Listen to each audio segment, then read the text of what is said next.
कोई बाएं हो गए।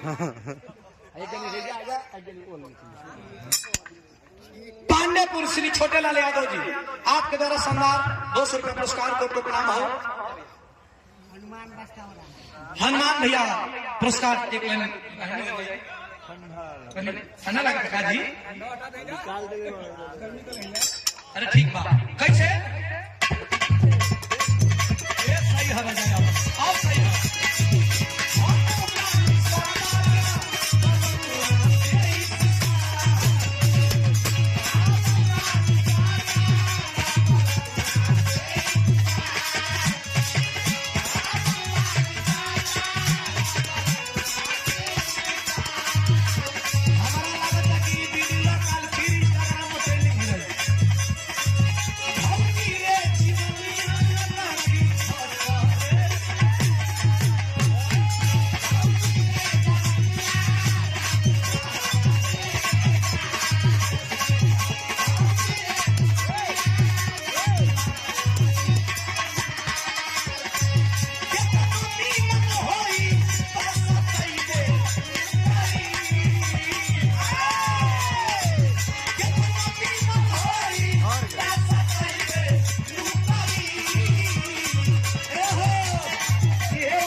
लड़की पक्ष के तरफ से शानदार पुनः 500 रुपया हमारे घर जोड़ने की तरफ से आशीर्वाद आयल बा।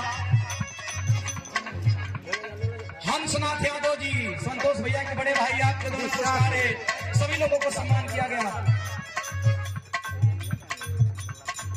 और हमारे बड़े भैया ये आपके द्वारा पूरे पार्टी को हमें भी सम्मान किया गया। नमस्कार भैया भैया भैया भैया भैया ठीक है, गुप्त पुरस्कार रहेगा अशोक यादव, धन्यवाद है।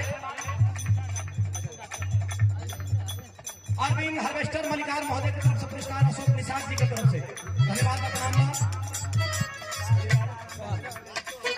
ये पुरस्कार हमें सुरेश चचा जी की तरफ से धन्यवाद बा।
विजय कुमार यादव जी की तरफ से 200 रुपया पुरस्कार कोट प्रोग्राम है, धन्यवाद है।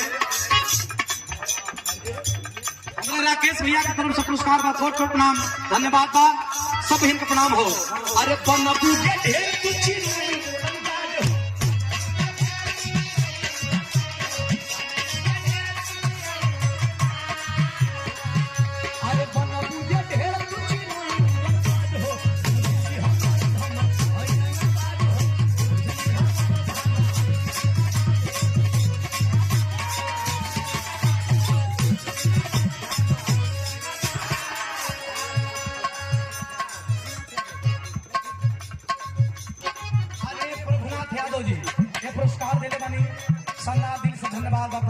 बात की कामना बा कैसे मास्टर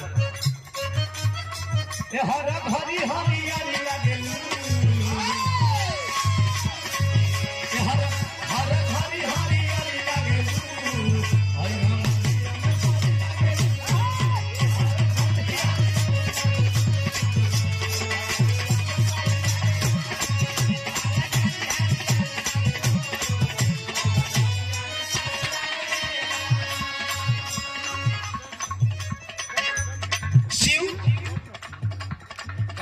शिवजन आपके द्वारा पुरस्कार आई कोट कोट नाम दिल से धन्यवाद बा प्रणाम बा अरे काली के सिया के जोड़ नहीं खे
भैया हमारे बड़का भैया के तरफ से पुरस्कार आई बा कोट कोट प्रणाम बा दिल से धन्यवाद दोनों लोगों का भी प्रणाम बा ए हो ये क्या बात है